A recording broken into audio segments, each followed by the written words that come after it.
أعوذ بالله من الشيطان الرجيم. وإذ نادى ربك موسى أن ائت القوم الظالمين قوم فرعون ألا يتقون قال رب إني أخاف أن يكذبون ويضيق صدري ولا ينطلق لساني فأرسل إلى هارون ولهم علي ذنب فأخاف أن يقتلون قال كلا فاذهبا بآياتنا إنا معكم مستمعون فأتيا فرعون فقولا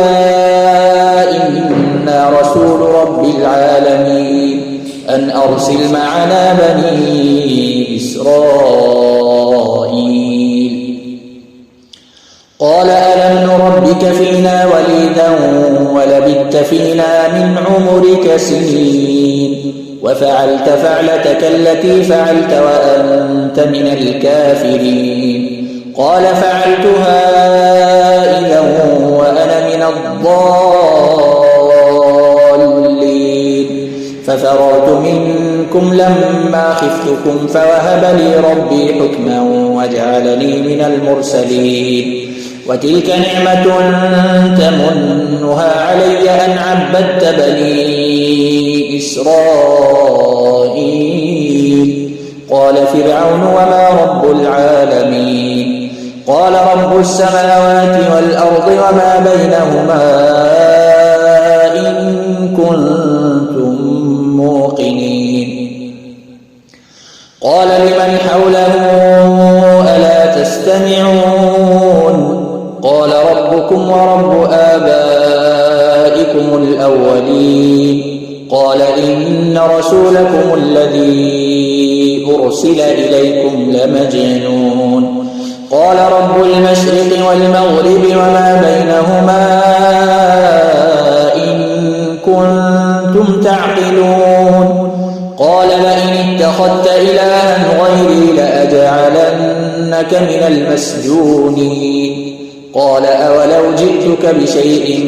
مبين قال فأت به إن كنت من الصادقين فألقى عصاه فإذا هي ثعبان مبين ونزع يده فإذا هي بيضاء للناظرين قال للملأ حوله إن هذا لساحر عليم يريد أن يخرجكم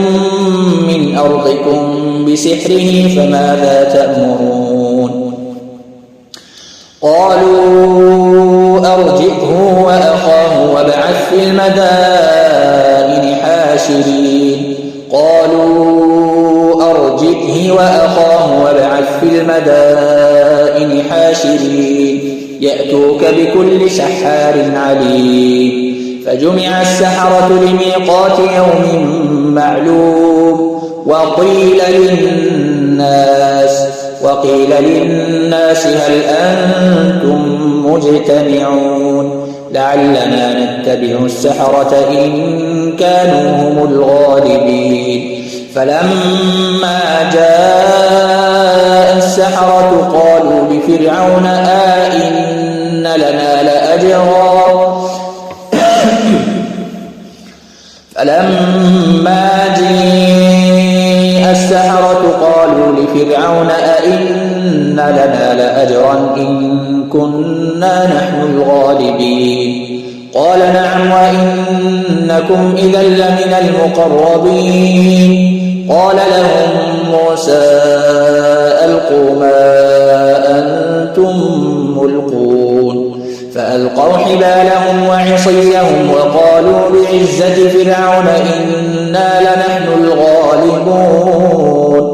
فألقى موسى عصاه فإذا هي تلقف ما يأفكون فألقي السحرة ساجدين قالوا آمنا برب العالمين رب موسى وهارون قال